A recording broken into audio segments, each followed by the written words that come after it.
the bubble had burst completely. In 1720, one of the smartest men who ever lived lost a fortune in a single stock. His name was Isaac Newton. He got in early, he sold, and he made a handsome profit, walking away with thousands of pounds. Then he watched the price keep climbing higher and higher, and something in him could not stand it. So he bought back in near the very top, and when it all collapsed, Isaac Newton lost around £20,000. In today's money, that is close to 300 million. The man who could calculate the motion of the planets was financially ruined by the shares of a single company. He is said to have remarked that he could calculate the movements of the heavens, but not the madness of men. In this video, you will learn how the British government deliberately created that bubble, why the company at its very center was almost completely worthless, how its shares inflated by 900% in a matter of underneath the modern financial system today. At all, it was a scheme to make a mountain of government debt disappear, and once you understand how it actually worked, one unsettling question appears. What if the safest looking part of the financial system is the trick itself? Stay with me. To understand the bubble, you first have to understand the problem it was invented to solve, and that problem was debt, enormous crushing government debt. By 1711, Britain was drowning. Years of expensive wars had left the government owing a staggering sum of money that it had no clear way to repay. This is a problem that has haunted governments for as long as governments have existed. You owe more than you can pay. The interest keeps piling up, and there is no obvious way out. You cannot simply refuse to pay, because then no one will ever lend to you again. So what do? In 1711, a politician named Robert Havley came up with an answer that was, for its time, brilliant and completely new. What if you could make the debt disappear, not by paying it off, but by transforming it into something else entirely? Or if you could turn debt into shares? Here was the idea. The government would create a company, the South Sea Company, and the people who were owed money by the government, the holders of that national debt, would be invited to trade in their government debt in exchange for shares in this new company. Instead of holding a boring fixed government IOU, they would now own stock, exciting tradable stock that could rise in value and make them rich. To make this attractive, the company was granted something that sounded spectacular: a monopoly on all British trade with the vast rich continent of South America. Just imagine it in the minds of investors. Exclusive access to the gold, the silver, the endless riches of the New World. The company's very name conjured images of treasure-filled galleons crossing the ocean. There was just one small problem with this glittering promise: it was almost entirely fake. Here is a reality that the excitement carefully hid. South America at this time was controlled by Spain, and Spain had absolutely no interest in letting a British company come and trade freely in its colonies. The actual trading rights Britain had won were pitiful.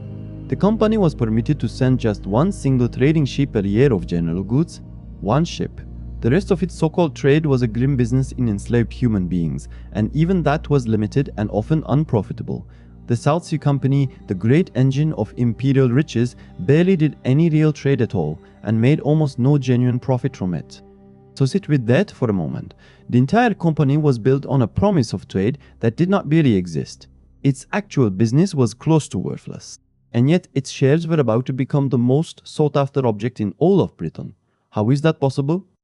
The answer reveals the true nature of the scheme. Because the South Sea Company was never really a trading company, it was a financial machine for converting government debt, dressed up in the exciting costume of exploration and empire. Its real product was not goods from South America, its real product was the share price itself. And in 1719 and 1720, the scheme escalated dramatically. The company made an audacious proposal to the government. It offered to take over the vast majority of Britain's entire national debt, some £30 million, converting almost all of the country's government creditors into South Sea shareholders. Parliament, tempted by the prospect of its debt problem simply vanishing, agreed. And now, the machine began to spin, and here is the mechanism, because this is the heart of everything. The company needed its share price to rise. The fewer shares it had to hand over to each person, swapping in left over to sell for pure profit. A rising share price was not just nice to have, it was the entire business model. The company's survival depended on the price going up and up and up forever. So the directors did everything imaginable to drive it higher. They spread glowing rumors of fabulous trading deals that did not exist. They promised enormous dividends they had not truly earned. And most cunning of all, they lent people money to buy the company's own shares. Think about that. The company handed you the cash to buy its stock, which pushed the price up, which made everyone believe the stock was a wonderful investment, which made more people want to buy it. It was a self-feeding loop, an engine designed to inflate itself. And it worked beyond anyone's wildest dreams. In January of 1720, a single share cost around £128. By March, it was 300. By June, it was near 900. At its summer peak, a share touched £1,000. In roughly 6 months, the price had risen almost 900%. All of Britain went mad for it. This is what people mean by a speculative mania. Dukes and servants, poets and politicians, everyone poured their savings into South Sea stock, terrified of missing out while the neighbors grew rich overnight. Members of parliament were invested. The king himself became a governor of the company. The entire establishment was inside the bubble, which made it look completely safe. If the king and parliament were in, how could it possibly be a trap? The frenzy became so intense that dozens of other absurd companies sprang up to ride the wave. One was famously said to have been founded to carry on an undertaking of great advantage, but nobody was to know what it was. People handed over money for that. That is how detached from reality things had become.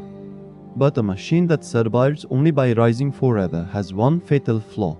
It can never be allowed to stop, and nothing rises forever.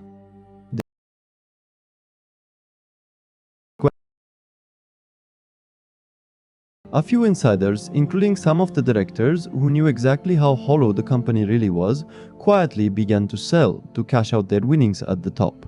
Then a few more noticed. Confidence, which had inflated the whole thing, began to crack. And once the very first doubt appeared, the same self-feeding loop that had driven the price up went violently into reverse. As the price started to slip, people rushed to sell before it fell further. That selling pushed the price down faster, which triggered more panic, which triggered more selling. Those who had borrowed money to buy at the top were now ruined, owing fortunes on shares that were collapsing in their hands. The desperate selling fed on itself, exactly as the buying had. By September, the shares were tumbling. By the end of the year, a stock that had touched £1,000 was worth around 150. The bubble had burst completely. The devastation was enormous. Thousands of families were financially destroyed. Banks and goldsmiths, the bankers of the age, collapsed. Aristocrats were bankrupted. Ordinary people lost everything. There was a wave of ruin, despair, and public fury across the country. And it was not contained to Britain. The panic spread to Amsterdam and coincided with the collapse of an almost identical scheme in France, the Mississippi Bubble. Together, they formed what was, in effect, the world's first international financial crisis. The public demanded answers, and the parliamentary investigation uncovered exactly what you would expect: widespread fraud and corruption. Company directors had bribed government officials with free shares to get the scheme approved. Some directors had their fortunes seized as punishment. But for the thousands of ordinary people who had been ruined, no punishment could bring their money back. Now, here is why a 300-year-old bubble should matter to you today. Because the machine at the center of the South Sea Company was never dismantled. It was simply refined, and it is still running. Strip away the costume of 18th century empire and look at the pure mechanism. A government has a debt problem it cannot easily solve. So that debt gets repackaged, transformed into a new financial product that looks exciting, safe, and valuable. The complexity of the repackaging hides the fact that the underlying thing may not be worth what everyone believes. Confidence encouraged from the top drives the price up, and as long as the price keeps rising, everyone is happy and no one asks hard questions. Until one day, the rising stops. Does that sound familiar? It should, because it is, in its bones, the same mechanism behind the financial crisis of 2008, back replaced by bundles of bad home loans. These were cleverly repackaged into complex financial products that were stamped as safe, sold all over the world, and traded at ever-rising prices. almost nobody fully understood what was actually inside them. The complexity was not an accident. Just like the grand story of South American treasure, the complexity served to hide the rot at the core. And when confidence finally cracked, the whole structure collapsed and spread across the entire globe, just as 1720 had. The specific costume changes every time. South Sea trade, Mississippi gold, mortgage-backed securities. Sometimes it wears the costume of new technology or of a new kind of digital money. But underneath, the machine is often the same. Take something whose real value is uncertain, wrap it in complexity and excitement, get respected and powerful people to endorse it, and let a rising price convince everyone that it must be sound.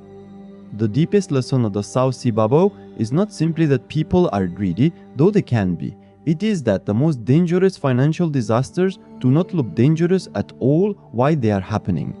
They look like opportunity. They look like everyone around you getting richer.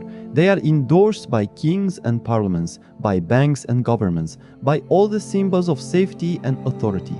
The trap does not feel like a trap. It feels like the smart, obvious thing to do. That is precisely why it catches even the most brilliant minds. Which brings us back to Isaac Newton. He was not a foolish man. He was perhaps the single greatest scientific genius in human history. He understood mathematics and physics at a level almost no one alive could match. And he still lost a fortune, because the force that drives these bubbles is not about intelligence at all. It is about the deep human fear of watching everyone else get rich while you stand on the sidelines. Newton could resist many things, but he could not resist that. The South Sea ledgers, backed by the government and endorsed by the king, looked as safe as anything in the world, right up until the moment everyone realized they were not. So the next time you are told that some new thing cannot lose, that it is endorsed by all the right people, that the price only ever goes up, and that you are a fool to be left behind, remember the smartest man in the world watching a worthless company's shares soar and deciding he simply had to get back in. If you found this as fascinating as I did, subscribe, because history keeps running the same financial machine over and over, and learning to recognize it is the closest thing there is to seeing the next crisis before it arrives. And tell me what you think in the comments. Was the South Sea bubble a failure of human greed, or was it the predictable result of a machine that governments deliberately built and have never truly switched off? The most thoughtful answer gets pinned.